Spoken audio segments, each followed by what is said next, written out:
Last video में हमने ये दो शेप्स बनाई थी, तो आज इस वीडियो में मज़ीद इनको देखते हैं कि शेप लेयर्स में और क्या क्या चीज़ें हमें देखनी पड़ती हैं। तो लेट्स से ये मैंने शेप लेयर को सिलेक्ट करके मैं यहाँ पे क्यू दबाता हूँ, शॉर्टकट की क्यू है। अगर मैं चाहता हूँ कि मुझे यहाँ पे इधर आके ना सिलेक्ट करना पड़े, तो आप इसको सिलेक्ट किए बगैर ही लेट्स से मैं यहाँ पे क्यू दबाता जाऊँगा तो ये ऑप्शन चेंज होते रहेंगे। मैं देखें क्यू दबा रहा हूँ, एक दफ़ा दबाया रेक्टेंगल, राउंडेड रेक्टेंगल, फिर दबाया सर्कल, फिर पॉलीगॉन, फिर स्टार। अगर मैं दबाता रहूँगा तो ये चीज़ें चेंज होती रहेंगी। तो आप बजाय इधर आने के और माउस से सेलेक्ट करने के शॉर्टकट कीज़ इस्तेमाल करें। क्यू शॉर्टकट की है, आप जितनी दफ़ा क्यू दबाएंगे नया ऑप्शन सेलेक्ट हो जाएगा।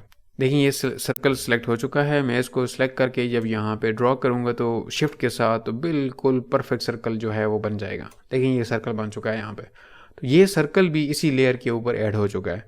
क्यों ऐसा हुआ है? बिकॉज कि मैंने लेयर सेलेक्ट की हुई थी।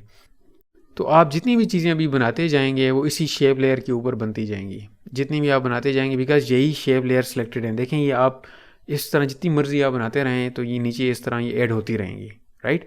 तो अगर आप चाहते हैं कि इस लेयर से निकल के मैं अलहदा से चीज़ें बनाऊँ, अलहदा लेयर पे बनाऊँ, तो इसके लिए आपको इस लेयर को डी सेलेक्ट करना होगा। डी सेलेक्ट करने का तरीका ये है कि आप यहाँ पे क्लिक कर दें, इस तरीके से डी सेलेक्ट कर सकते हैं, या फिर आपकी शॉर्टकट की F2 करने से देखें ये सारी चीज़ें डी सेलेक्ट हो जाती हैं। तो ये F2 मैंने दबाया तो डी सेलेक्ट हो गया। अभी मैं जो कुछ बनाऊंगा ये नई लेयर पे बनेगा। देखें ये शेप लेयर 2 बन गई है।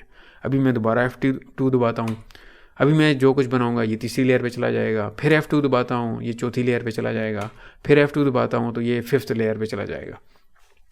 तो हमने अभी ये डिस्कस कर लिया कि अगर आप लेयर को सिलेक्ट करके कुछ चीज़ बनाएंगे वो उसी लेयर के ऊपर ऐड हो जाएगी, और अगर आप किसी दूसरी लेयर के ऊपर उसको लेके जाना चाहते हैं तो आपको डी सेलेक्ट करके बनाना पड़ेगा।